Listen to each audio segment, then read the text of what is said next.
Ton résumé, rappelle-moi ton prénom. Serge. Qu'est-ce que tu voulais dire tout à l'heure? Une petite question concernant, c'est quand on aura une apparence vers l'arrière et apparence constante. Non, immobilité apparente. Oui, immobilité apparente. D'accord. Quand on trouve ralenti et quand on trouve constant. D'accord. Mademoiselle, tu as entendu sa question? Non. C'est évident. La première des choses, j'ai dit ceci au début de l'année, on doit différencier deux choses. Et il y a ce qu'on appelle les instructions officielles, ce qu'on doit connaître, apprendre et comprendre et aussi appliquer dans le cadre général. Et il y a ce qu'on appelle les cadres référentiels du baccalauréat.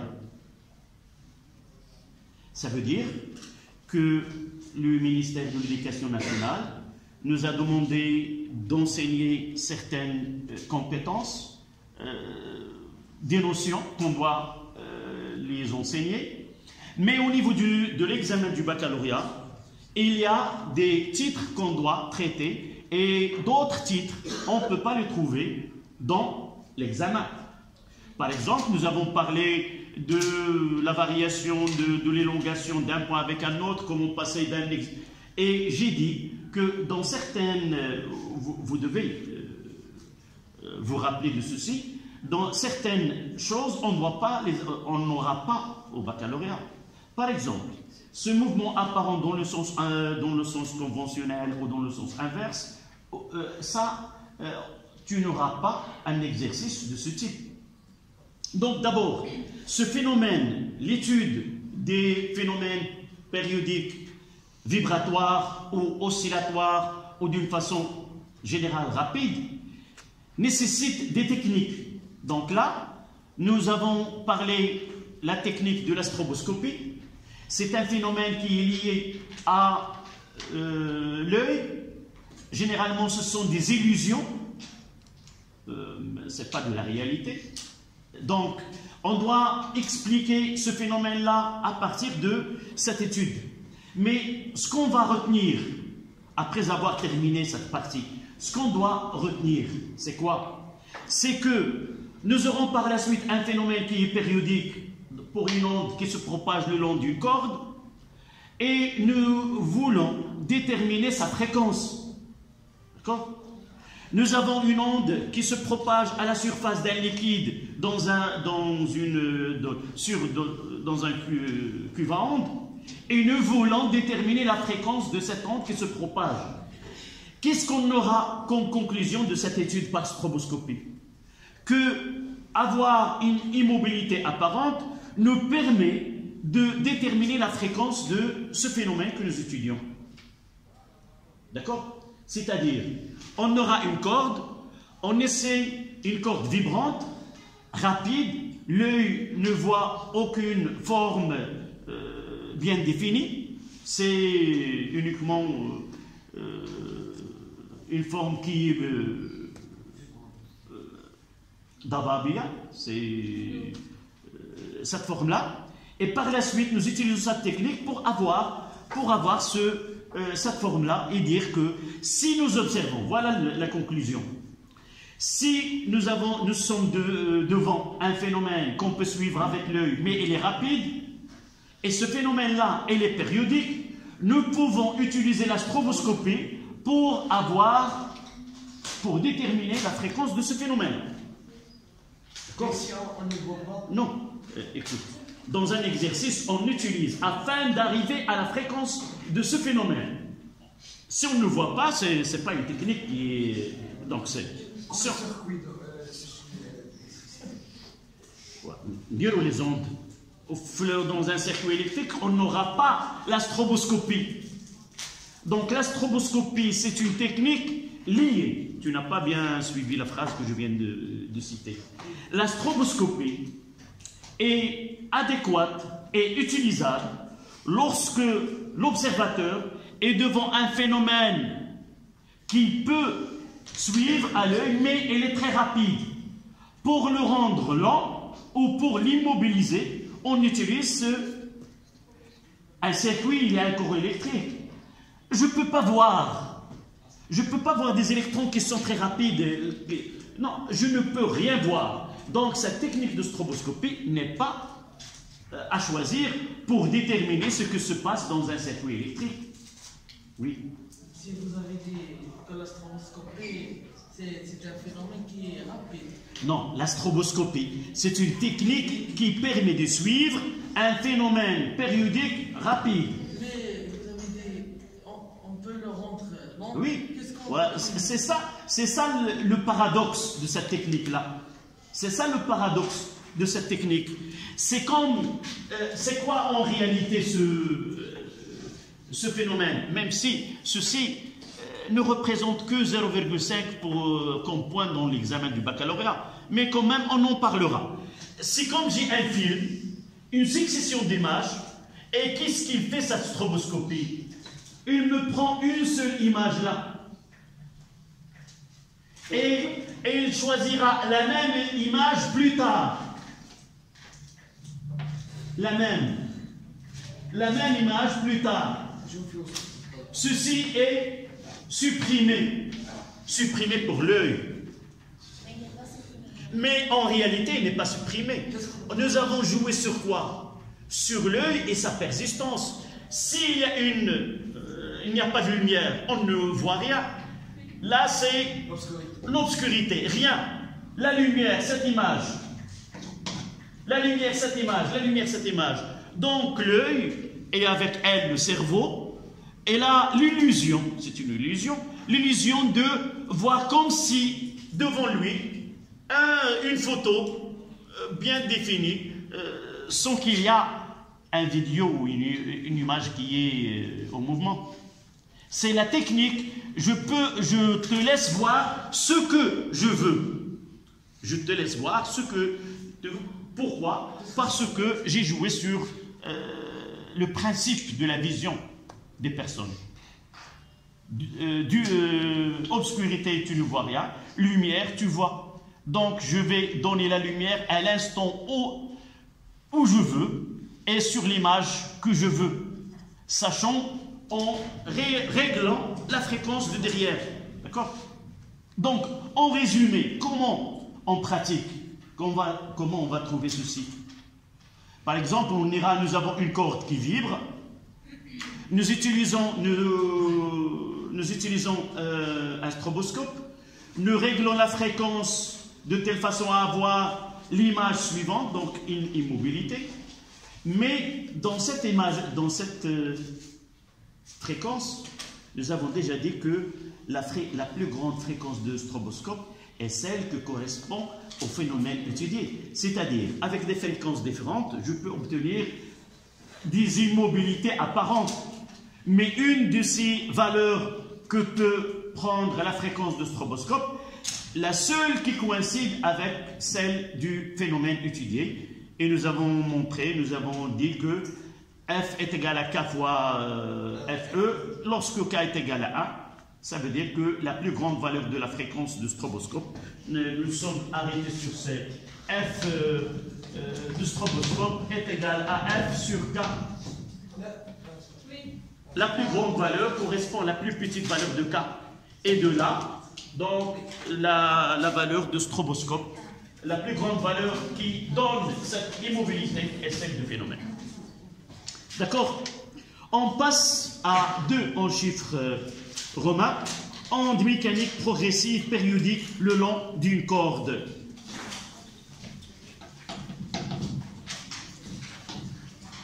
Onde. Je vais les mettre en abréviation. Onde mécanique progressive périodique le long d'une corde.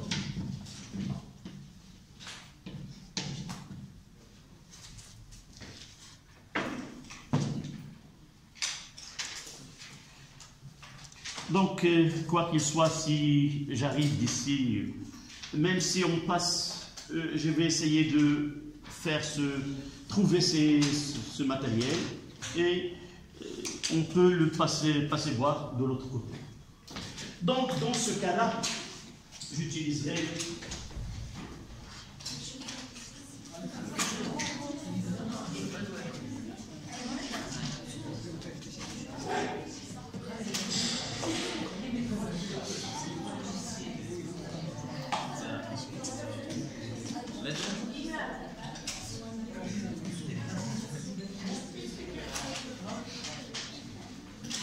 donc, oui, c'est la même. Le disque, je ne l'ai pas trouvé, c'est ça ce que j'ai dit tout à l'heure. Donc, l'autre vidéo que vous avez pu voir, utilisez, c'est un diapason. Donc, ce sont deux lames qui peuvent vibrer. Entre les deux lames, il y a un électroaimant. En réalité, vous l'avez déjà étudié l'année dernière. Là, c'est une petite bobine. Cette bobine, en première année, le champ magnétique. Vous avez étudié le champ magnétique créé soit par un fil, soit par une bobine, soit par un solénoïde. On n'a pas terminé la leçon. Vous n'avez pas étudié le champ magnétique. On a étudié le champ magnétique, vous n'avez pas détaillé. Donc, on fait combien ces informations? Comme ça.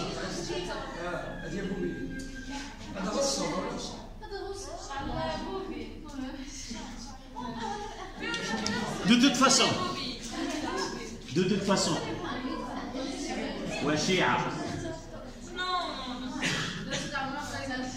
façon, que vous avez étudié ou pas, on aura l'occasion d'étudier cette bobine. On reviendra à ce que vous avez déjà théoriquement, vous devez connaître. Sinon, on recommence dès le début. Tout ce que nous aurons besoin pour faire la leçon concernant la bobine, on le fera ici. Pourquoi, monsieur, on a nommé bobine? Pourquoi Le verbe en français, bobiner, c'est quoi? Une bobine. Une bobine pour... c'est dans la littérature. Le fil. Là. داك الخيط كنلويو عليه شنو هذا كتسمى بالفرنسي؟ Bobine. C'est une bobine. Tout ce que, si on a un corps solide, un cylindre, soit en carton, soit quoi qu'il soit, on fait rouler un fil. L'opération s'appelle le bobinage. Et lorsqu'on termine d'enrouler le fil, on obtient une bobine. Mais dans la physique, une bobine, on utilise un fil conducteur, soit que la bobine soit plate, soit un solénoïde. On le verra par la suite. On aura en électricité, on reviendra à cette leçon. Ce que nous avons besoin ici, revenons à cette bobine-là. Il fonctionne avec une tension de 6 volts alternatif. D'accord? Vous avez déjà l'année dernière vu, théoriquement, que cette bobine-là, lorsqu'il y a passage d'un courant électrique, il crée un champ magnétique. Et ce champ magnétique peut exercer une force sur une lame. Dans ce cas-là, à partir de là, on connecte cette bobine à une tension alternative 6 volts. Donc, on va créer un champ d'une façon plus simple. Un champ magnétique qui est capable d'exercer, à l'aide par l'intermédiaire de ce champ magnétique, il apparaîtra une force qui va donner une répulsion, puis une attraction. Pourquoi? Parce que le courant alternatif change de signe, positif, négatif. Là, vous l'avez vu en tronc commun. Et par la suite, cette force-là, elle va changer de sens. Tantôt répulsive, tantôt attractive. Et ce qui donne cette vibration qu'on parlera d'une vibration entretenue. entretenir la mécanique de la voiture, celui de la rendre toujours à jour, c'est-à-dire il n'y a pas de problème. Siyana. Ça veut dire, si je n'utilise pas la vibration durera que quelques secondes, mais avec cette tension, on maintient cette vibration sans arrêt entre les deux. Pendant la récréation, je la relierai à une tension alternative et vous allez même entendre un son qui est, et on peut régler l'amplitude de vibration à partir de là. Oui.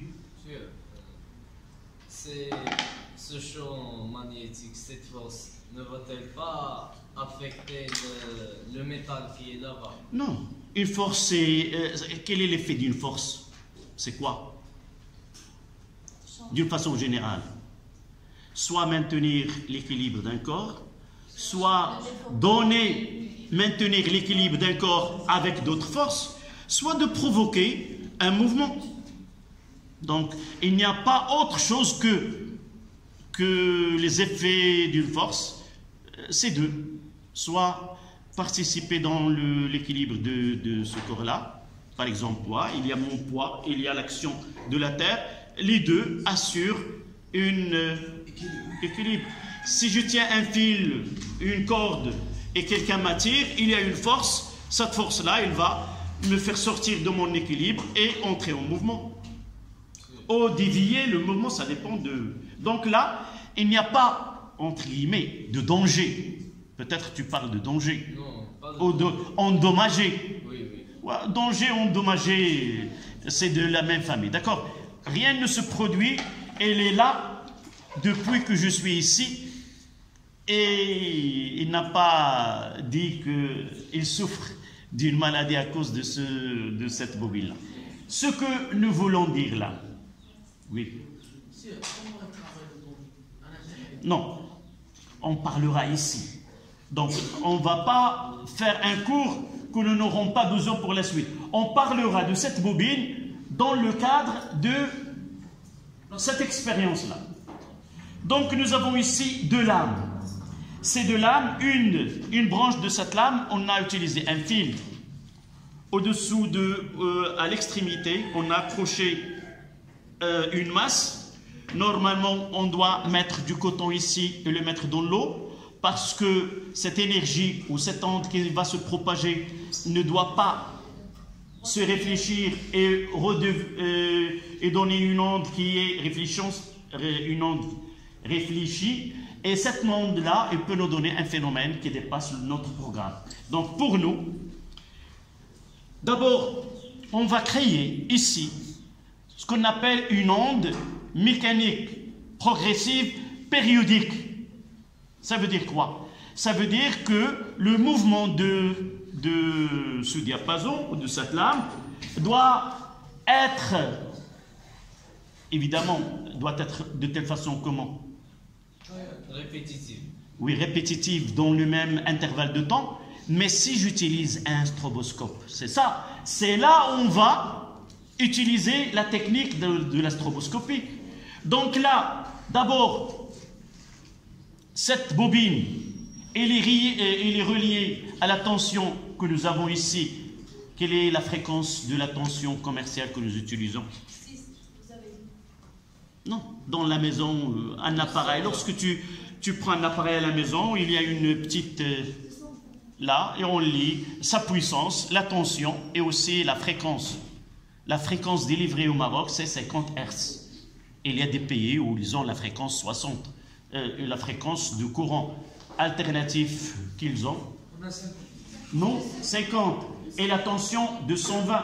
Et il y a des pays qui ont la tension 110. Monsieur, cela est en relation avec la différence des prises chez nous et chez les autres? Non, ça dépend de la société qui produit.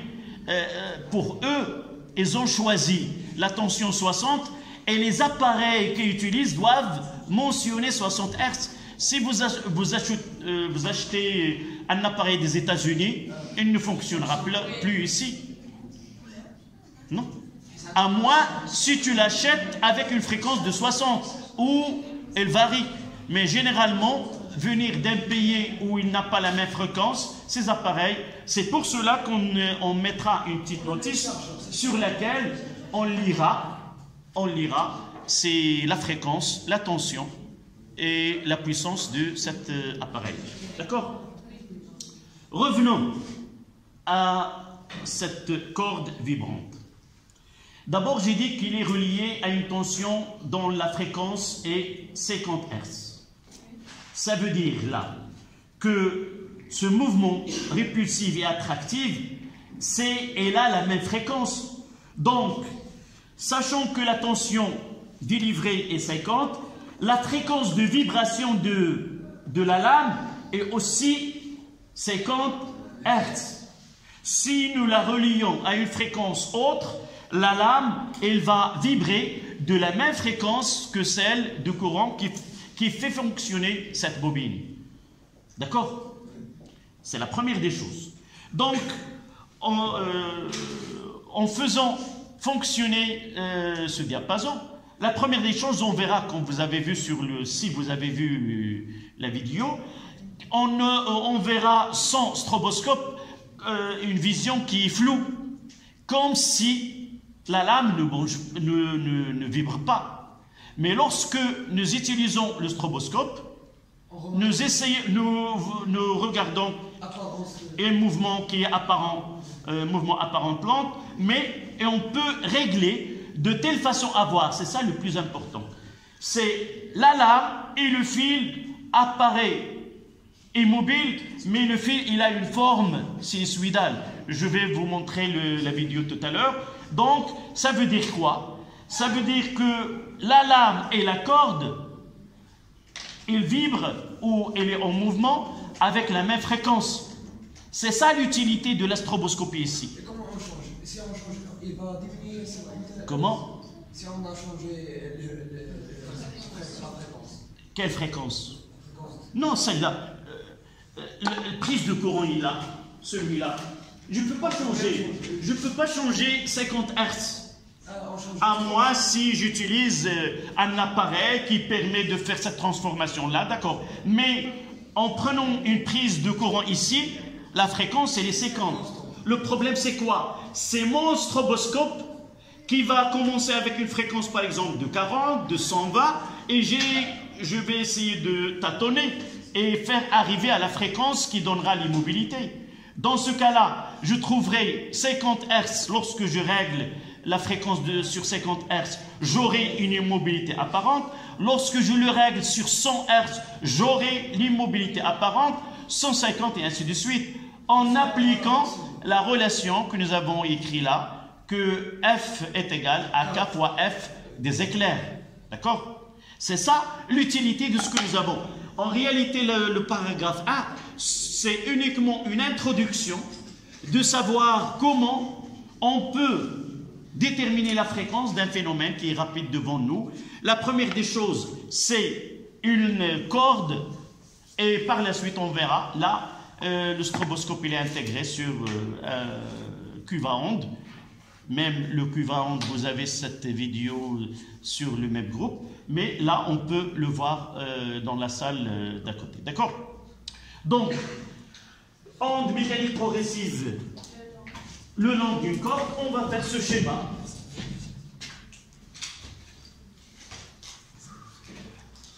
Vous faites le schéma, là, expérience.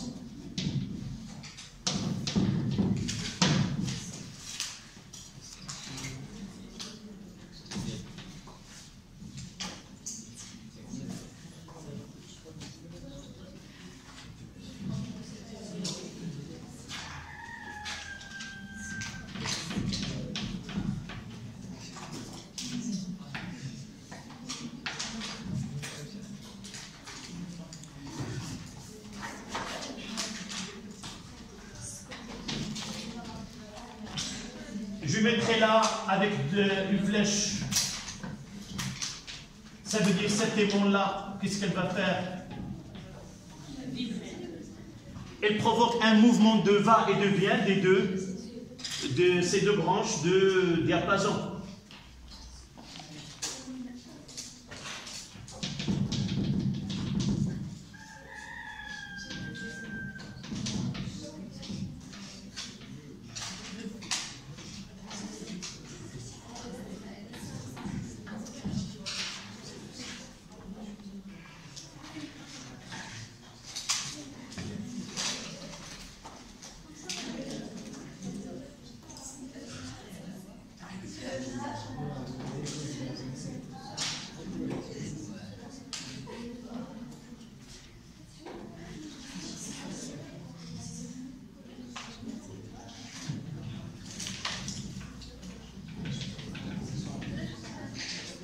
essayez de faire avec des petits carreaux là. Des petits carreaux. Oui.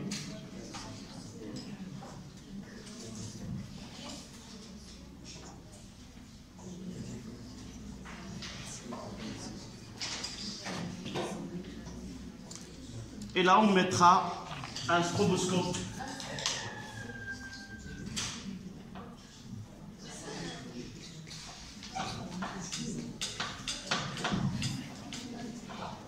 Un stroboscope.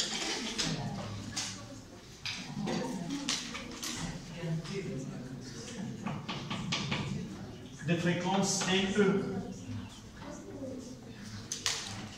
Et là, la lame vibre.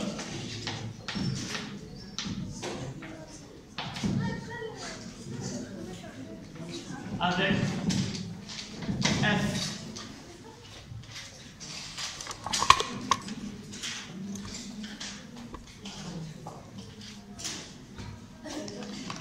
La donouille de coton.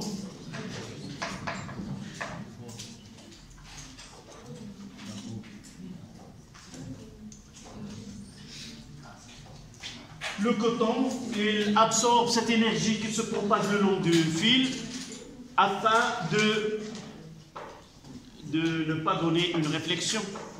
Si se produit une réflexion, on aura une onde réfléchie, l'onde réfléchie qui va donner un phénomène qu'on appelle les ondes de Mel. Les ondes d'un savant, c'est la superposition de deux ondes. Ça, c'est hors programme.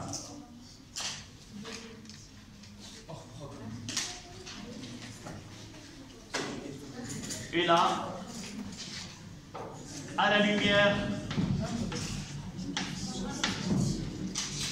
ordinaire,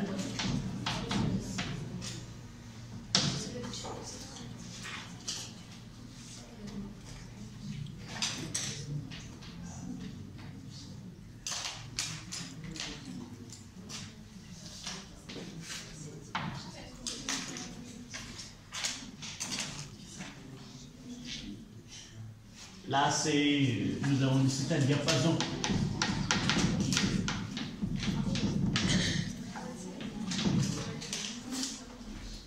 Évidemment, il est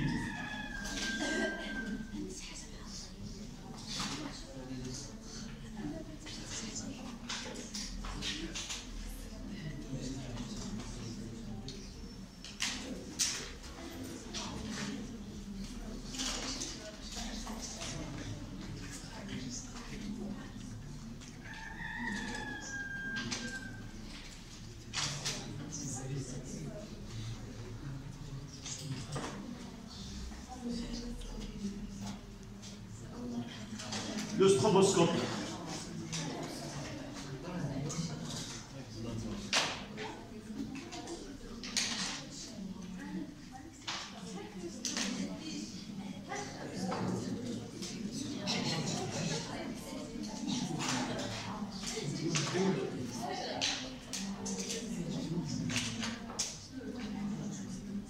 S'il vous plaît, mademoiselle essaie de terminer son...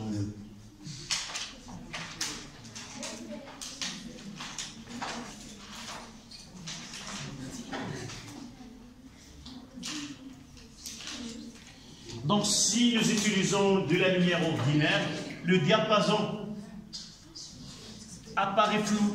Donc, l'image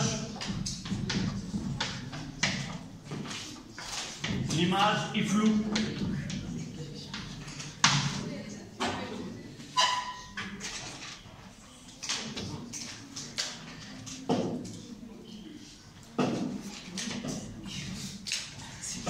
Et avec stroboscope,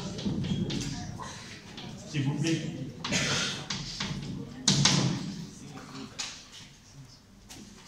Avec utilisation de stroboscope.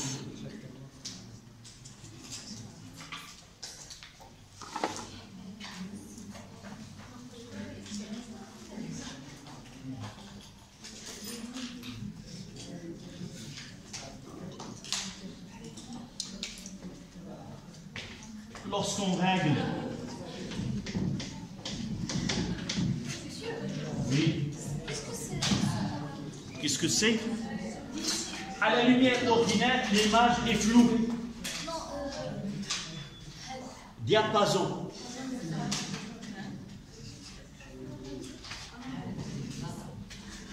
Celui-ci, mademoiselle, elle était dans cette position.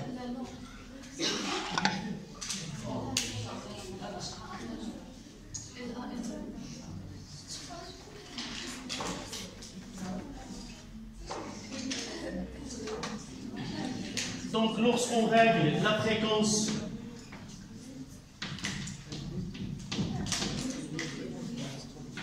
FE sur la fréquence du diapason, entre parenthèses, SL de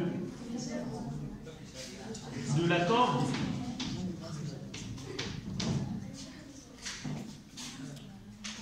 on observe une immobilité apparente.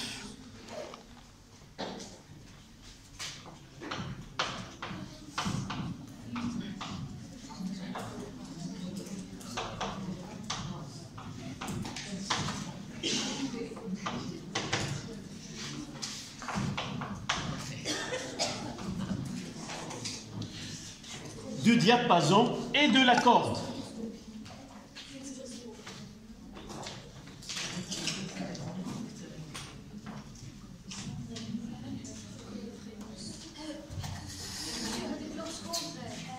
Lorsqu'on règle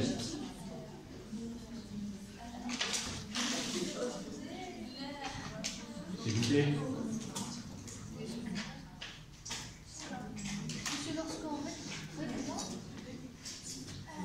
Tu m'as pas entendu, je l'ai dit 2 fois. C'est quoi ça? FE. Nous avons déjà utilisé FE. C'est quoi? Des éclats. Lorsqu'on règle la fréquence FE, c'est-à-dire du stroboscope, sur la fréquence du diapason, et la fréquence du diapason, c'est aussi la fréquence de la corde, on observe une immobilité apparente de la corde de cette forme-là, de forme sinusoïdale. Éclair, oui, nous avons déjà utilisé cette notation. Oui, Dans la relation F est égal à FE. Ou TE. Parfois, on la note TS ou NS. Ça veut dire S, le stroboscope. Oui. Expérience. Oui. Et là, c'est interprétation. Expérience. Et là, 2. Interprétation. Oui. Est-ce que le fil va vibrer avec une tension une fréquence donnée? Oui, le fil. Il va vibrer avec une tension donnée. Qui va chercher une tension donnée?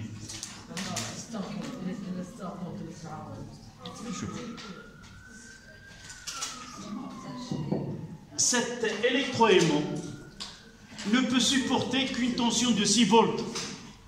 On ne doit pas utiliser 220 volts, sinon elle va être détériorée.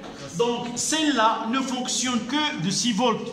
Tu as déjà étudié en tronc commun que la tension U, elle a une U max. Dans ce cas-là, U max c'est 6 volts. Et il a une fréquence F ou, dans ce cas-là, c'est 50 Hz. Il faut différencier entre la tension maximale. Voici ce signe-là. Ça veut dire quoi, celui-là? C'est quoi?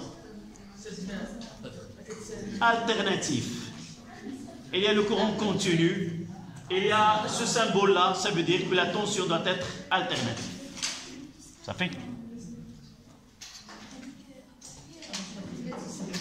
Ou parfois continu, un trait,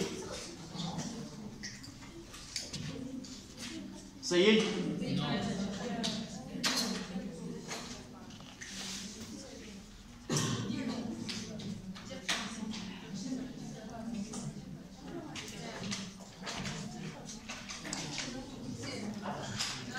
Donc ici, on observe une immobilité apparente de la corde de forme sinusoïdale. Sinusoïdale. De forme sinusoïdale. Oui. Lorsqu'on règle la fréquence de stroboscope ou des éclairs Kolanov LE, sur la fréquence, là nous avons le stroboscope, il vibre avec sa propre fréquence, et celui-là, il a une fréquence variable, qu'on peut choisir les valeurs qu'on veut. Donc, celui-là, il vibre avec sa propre fréquence qui est connue à l'avance, c'est 50 Hz. Mais là, on change la fréquence de stroboscope lorsque, parmi les cas possibles, lorsque la fréquence de stroboscope est égale à la fréquence de la corde, on observe, au lieu de voir une image qui est floue, on observera une corde qui est tordue, si vous voulez, de forme sinusoïdale, mais fixe. Aussi le diapason. D'accord? Donc, oui, les 5 minutes. Voilà. 5 minutes et on continue. Conclusion.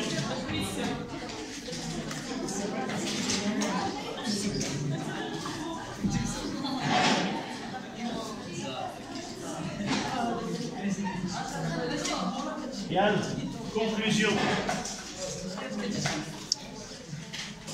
La prochaine fois, tu écoutes. Comment tu t'appelles?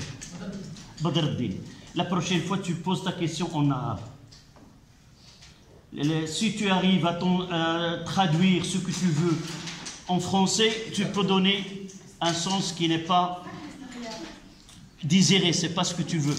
Pose ta question en arabe ou en darija, c'est mieux. Il veut dire, monsieur, pourquoi la lampe qui se trouve dans le stroboscope allume? Pour quelle raison? Non, c'est pourquoi. À ta maison, lorsque tu mettras une lampe dans ta chambre, elle est faite cette lampe pourquoi? Tout simplement, c'est la même chose. Elle est là, tu vois, elle est branchée là. Ici. Évidemment, en fermant le circuit, il va allumer.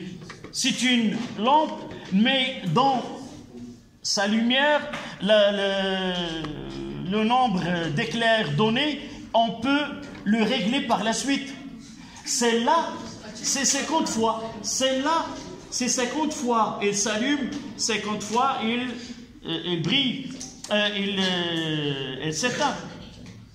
Si nous essayons de prendre cette lampe et utiliser un stroboscope, on peut voir, parfois avec le portable, tu peux voir que la lampe que nous avons par exemple ici, c'est pas continu. Essaye de filmer celle-là avec un portable et tu vois que elle fait des éclats. Donc, il n'y a pas un éclairage ici continu. De la même façon ici. Mais la seule différence avec cet appareil, c'est que le temps entre deux éclairs, on peut le définir à l'avance, par là. D'accord? C'est pour cela qu'on peut changer la fréquence d'un stroboscope. D'accord? Donc, conclusion, s'il vous plaît. L'immobilité apparente, s'il vous plaît. Oui, conclusion. L'immobilité apparente. L'immobilité apparente des diapasons. L'immobilité apparente de diapason et de la corde. L'immobilité apparente du diapason et de la corde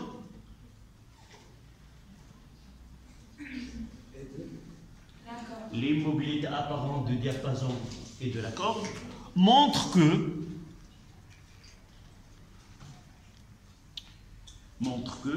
le diapason et tous les points de la corde,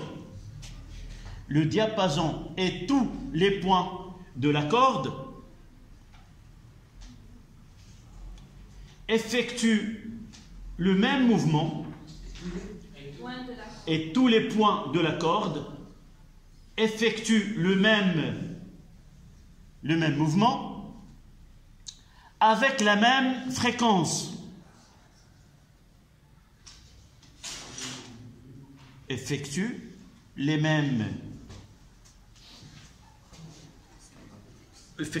même mouvement avec la même fréquence. D'abord, pourquoi on n'a pas répondu à ça, pourquoi la forme de la corde est sinusoïdale?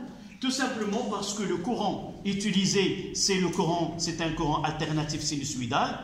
Vous l'avez visualisé en tronc commun, que le courant électrique,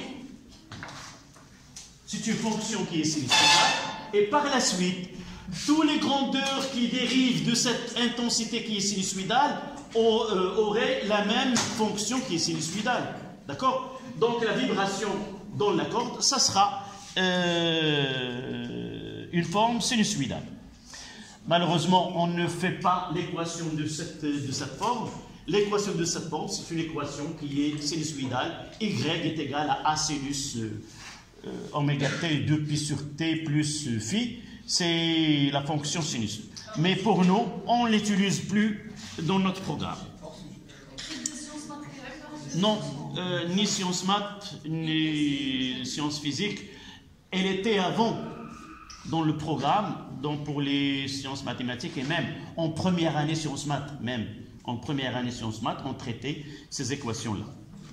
Donc, ce que nous allons maintenant dégager de cette conclusion, c'est que tous les points ont même mouvement, c'est-à-dire ils vibrent de la même fréquence, mais autre que cela, cette forme-là de la corde qui est figée nous pouvons comparer certains points de cette corde.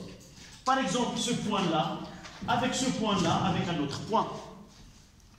Quelles sont les caractéristiques de ces deux points, du point de vue mouvement? Donc là, on a fait une immobilité. C'est comme on a figé le temps. Qu'est-ce qu'il nous reste devant nous? C'est l'espace. Rappelez-vous, nous étudions les ondes mécaniques progressives avec deux grandeurs qui est la position et le temps.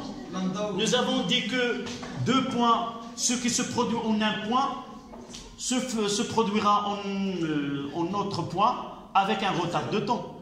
Et nous avons essayé de faire la représentation ou l'aspect de milieu de propagation. Et aussi nous avons quoi fait? La variation de l'élongation en fonction du temps. Nous avons suivi, dans ce cas-là, c'est y de s à l'instant t, x, s est égal à 0, et nous avons par exemple fait ce schéma-là. Là, c'est le temps. Donc, qu'est-ce qu'on fait? On suit dans le temps un point. Et lorsque nous avons fait ce schéma-là avec x, nous suivons le milieu, la corde par exemple, nous suivons le milieu en fonction dans l'espace, mais à un instant T1 qui est défini. On retrouvera cette dualité ici, donc on va essayer de suivre deux choses, dans l'espace et dans le temps. Dans l'espace, la corde elle est formée de plusieurs points, et nous voyons que certains points, elles ont le même état de vibration. Dire état de vibration, sa position et le mouvement qu'il va effectuer. Par exemple, ce point-là, je vais essayer de refaire le schéma en sens horizontal pour bien comprendre. Je prendrai le fil comme ça. D'accord? Attends un petit peu. voici le fil. Voici le premier point, on l'appellera S. Dans ce cas-là, on observe ces points. Celle-là, celle-là, celle-là, et celle-là, et celle-là. Ils ont une élongation. Quoi? Quelle est l'élongation? C'est quoi l'élongation? C'est le déplacement par rapport à sa position d'équilibre. On trouve que ces points se situent dans leur position d'équilibre. Donc son élongation est nulle. Et ces points-là, ils ont une élongation maximale. C'est l'amplitude. Et là, nous avons des points qui ont une amplitude minimale qui est moins A. Si celle-là est égale à plus A, là est égale à moins A. Oui. On dit entre les S et la 4 et la 3. D'abord, pour te faciliter ta question, là c'est M1, là c'est M2, et là c'est M3, là c'est P1, là c'est P2, et aussi, là j'aurai Q1, et là j'aurai Q2, et là j'ai N1, et là j'ai N2, pour bien parler de ce qui se passe dans cette corde. D'accord. Entre M1 et M2, on dit il y a lambda. Il y a ce que j'ai dit, qu'est-ce que ça veut dire lambda? C'est quoi la longueur d'onde? C'est bien de voir un film avant sa séance, son ouverture. On peut pirater un film, c'est pas la même comparaison. Mais c'est bien d'abord d'avoir des idées à l'avance pour parler de ce lambda-là. Avant de parler, oui. Là, on est, pour parler de lambda, il faut un peu de temps. Pour bâtir, d'où vient ce lambda et c'est quoi? Tu l'as entendu, tu l'as peut-être fait un exercice. Non. J'ai jamais parlé cette année. L'année dernière, oui, avec une autre classe. Mais cette année, non. D'abord, voyons ces points. Donc, on parle l'état de vibration d'un point.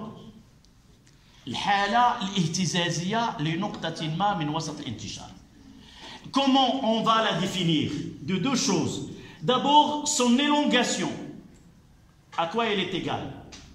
Et l'autre chose qui va nous aider, c'est quel est le mouvement qui va réaliser juste après ou qui a réalisé juste avant. Deux choses, il va nous aider à parler, nous conduire vers ce lambda. Donc le point M1 et M2. L'angle se propage de ce côté-là. Donc, quel est l'état de vibration de M1 et de M2? Est-ce qu'ils ont le même état de vibration? D'abord, ils ont le même A. Et le mouvement qu'il y aurait par la suite. Il y a la même distance entre le mouvement. Pour connaître l'état de vibration d'un point avant ou après, qu'est-ce qu'on dira? Nous avons utilisé une phrase. Tout point aura l'élongation du point qui le précède.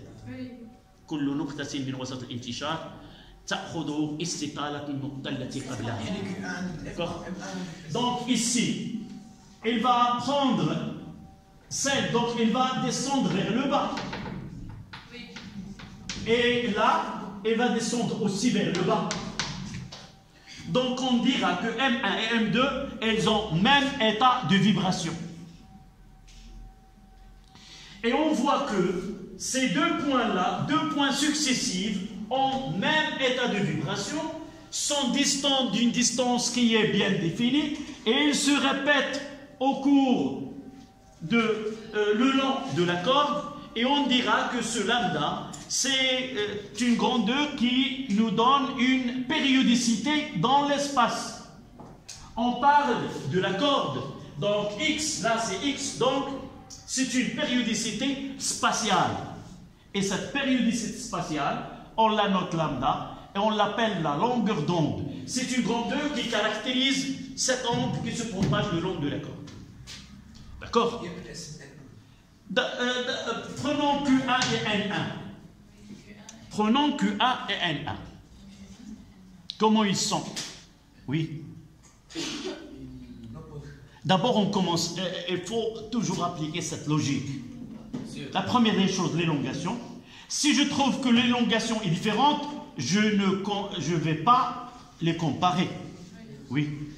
On a que un va prendre le mot. Non, d'abord, l'élongation. Avant de dire il va prendre, si je ne trouve pas la même élongation. Ils ont la même élongation. Voilà, tu dis d'abord, ils ont la même élongation, je passe aux deuxième étape. S'ils n'ont pas la même élongation, c'est pas la peine d'aller plus loin. D'accord? D'accord. On a Q1 et N1. Même élongation. Ils ont la même élongation.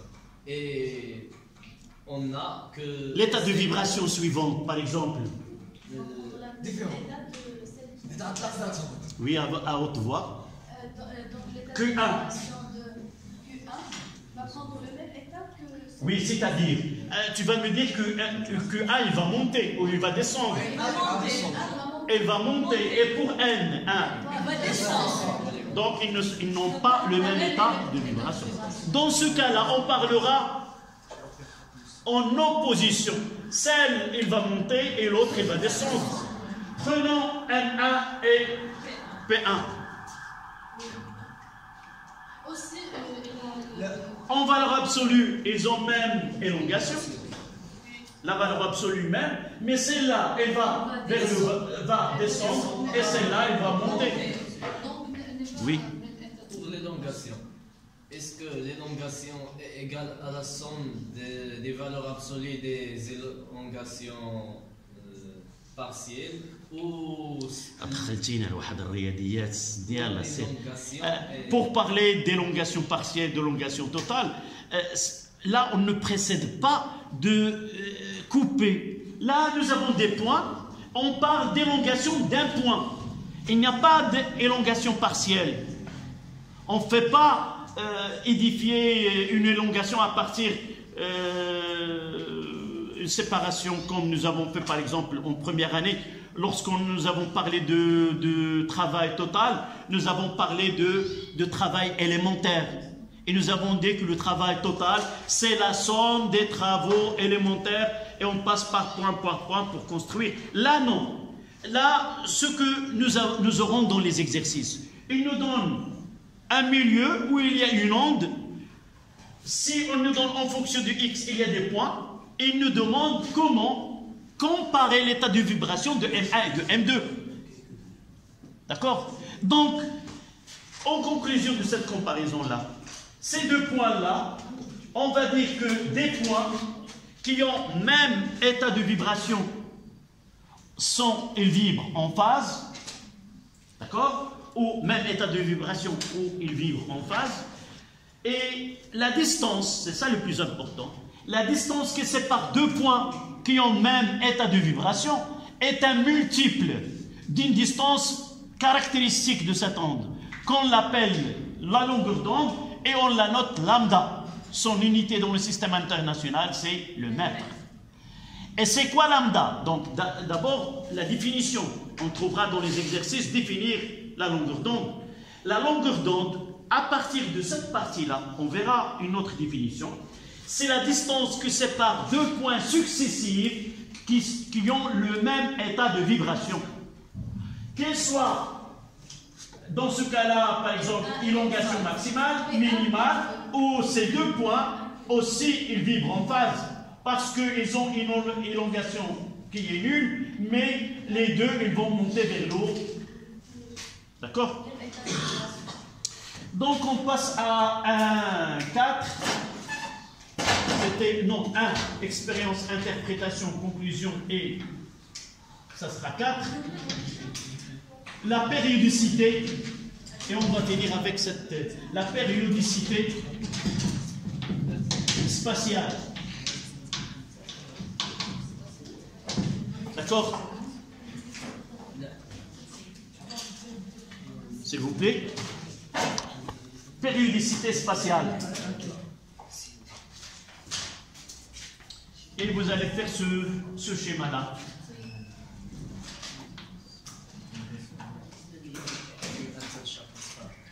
Quelle élongation maximale?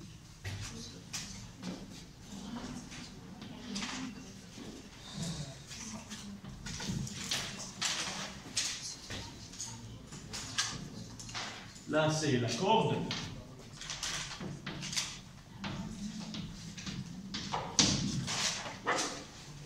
En vibration.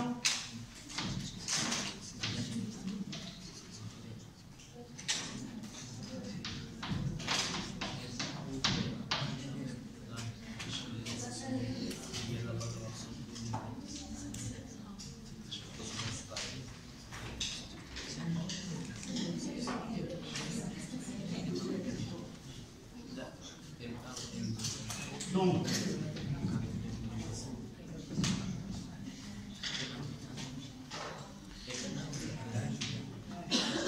oui, quelle est ta question? Je reprends de point de vue utilitaire.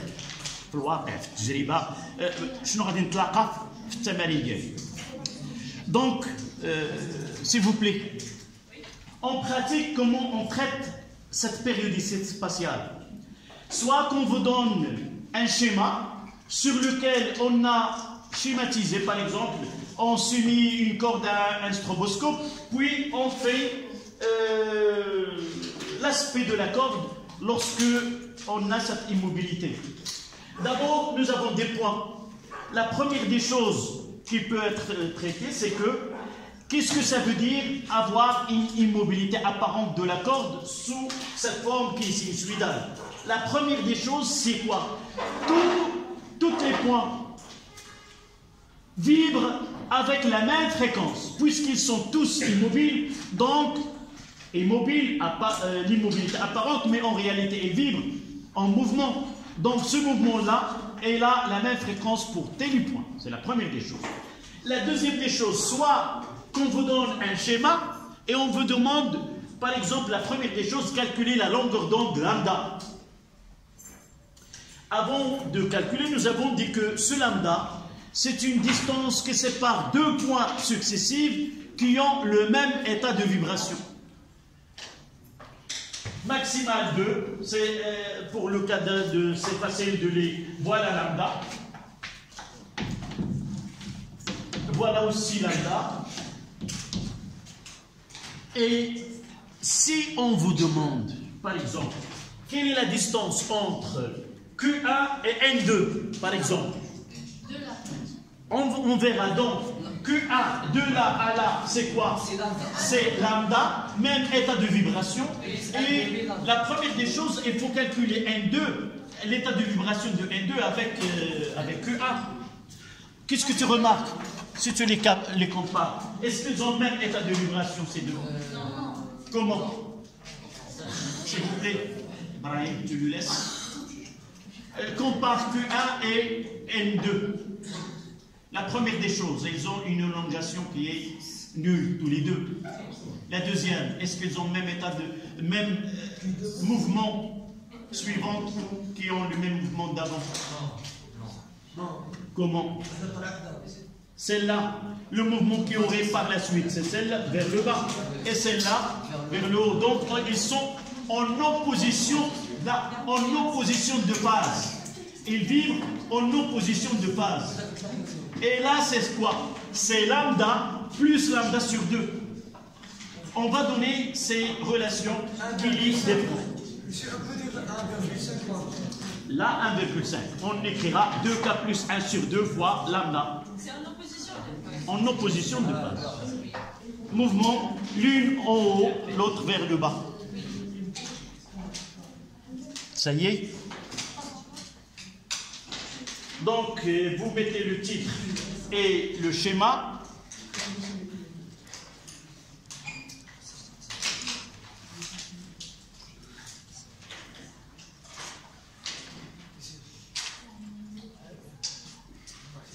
Oui, bien. Donc, c'est presque, il ne reste que...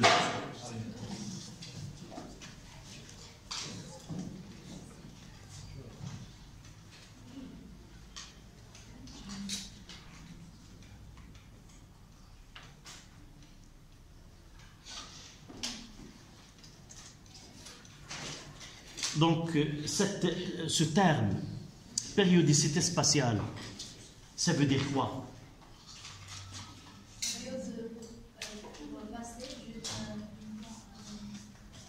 D'abord, il faut avoir un milieu de propagation. Dans un milieu de propagation, on peut trouver des points qui ont le même état de vibration. À un instant donné, je vais trouver des points qui ont le même état de vibration. On appelle ce constat-là qu'il y a une périodicité dans l'espace. Cette répétition d'état de vibration dans des points différents du milieu de propagation se traduit par ce qu'on appelle une périodicité spatiale. Le cas que nous traitons maintenant, c'est un milieu unidimensionnel. C'est une corde. On verra par la suite dans un plan. C'est à la surface de l'eau. D'accord?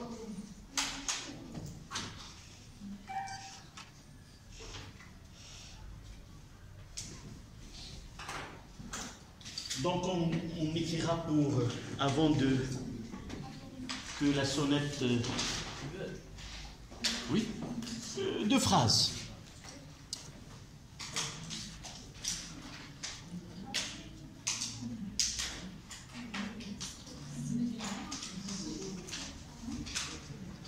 Donc vous notez, on appelle longueur d'onde.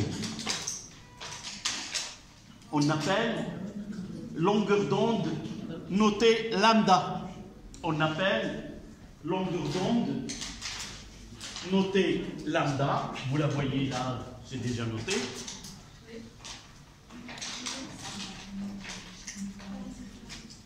Entre parenthèses, périodicité spatiale.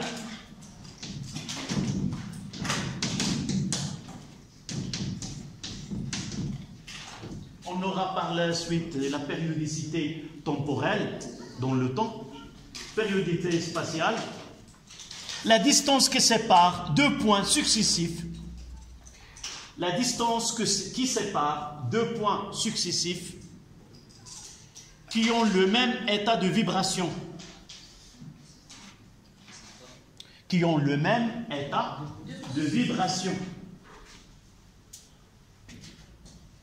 Entre parenthèses, la phrase la plus courante qu'on utilise, qui ont le même état de vibration. Entre parenthèses, on peut utiliser vibre en phase. Vibre. Ce terme, la vibre en phase, et là, c'est les mathématiques. La delta de phi est égal à 2pi. Donc, c'est de là, puisque nous n'utilisons pas la fonction sinus de cette courbe, donc ce terme-là vient des mathématiques. Donc, en général, et c'est là, en général, c'est la distance D entre MI et MJ est égale à K fois lambda, avec K appartient à N. Ce sont des points qui vibrent en phase.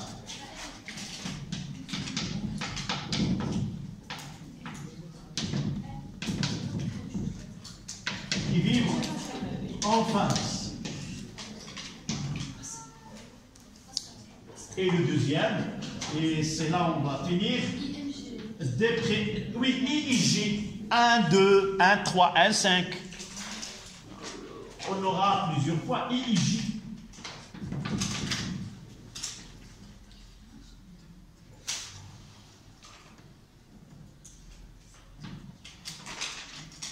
M1 et M2, tout simplement. 2K plus 1 sur 2 fois lambda avec K. Là appartient à une étoile et là K appartient à N.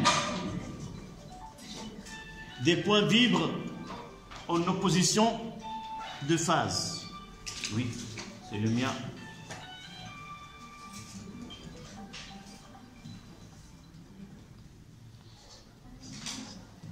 Donc, il vibre là, point, vibre en opposition de phase.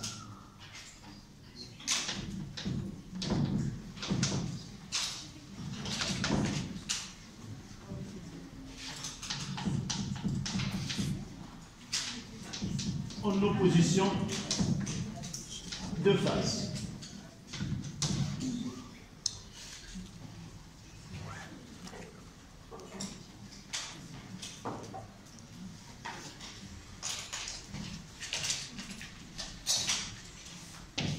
En pratique, dans un exercice, comme vous allez constater par la suite, il nous donne 2 points, la distance entre 2 points, et comment puis-je les comparer? Par exemple, si j'ai ici lambda est égal à 2 cm, d'accord? Il nous donne déterminer ou comparer l'état de vibration entre M1 et M2 distant de 7 cm. Comment? Non, lambda il est de 2 cm. D'abord, la première des choses, il me donne un schéma. À partir de là, je peux lire, en se basant sur l'échelle, dire que lambda est égal à tel. D'accord? La deuxième question, c'est de comparer. Comment dois-je faire? Toujours, je prendrai la distance divisée par lambda est égale. J'ai 2 cas devant moi. Soit que c'est un nombre entier, soit 2k plus 1 sur 2 fois lambda. D'accord? Je prendrai 7. Si je fais l'exemple que j'ai donné, la distance c'est 7. Je garderai les mêmes unités kilo-centimètres, divisé par 2, ça donne 3,5. Là, les 2 points sont en opposition de phase. Lorsque le rapport D sur lambda est un demi-entier, c'est-à-dire 0,5, 0,5, 1,5, 2,5, et ainsi de suite. Non, 0,5. Dans ce cas-là, les points sont en opposition de phase. Si j'obtiens un entier, 2, 4, 3, 5, et ainsi de suite, les points sont en phase. Donc toujours en exercice comparaison? Oui, toujours D sur lambda, et à partir de ce rapport, je définis l'état de vibration des 2 points. D'accord? Merci. Le samedi, Inch'Allah, oui, j'apporterai le devoir. Je ferai le photocopie tout à l'heure. Mais peut-être je l'ai posté dans le groupe. نهار السبت غادي نعطيكم الورقه ورقيه فرد ورقي. اما الالكتروني راه عندكم. شكون الادمينستراتور؟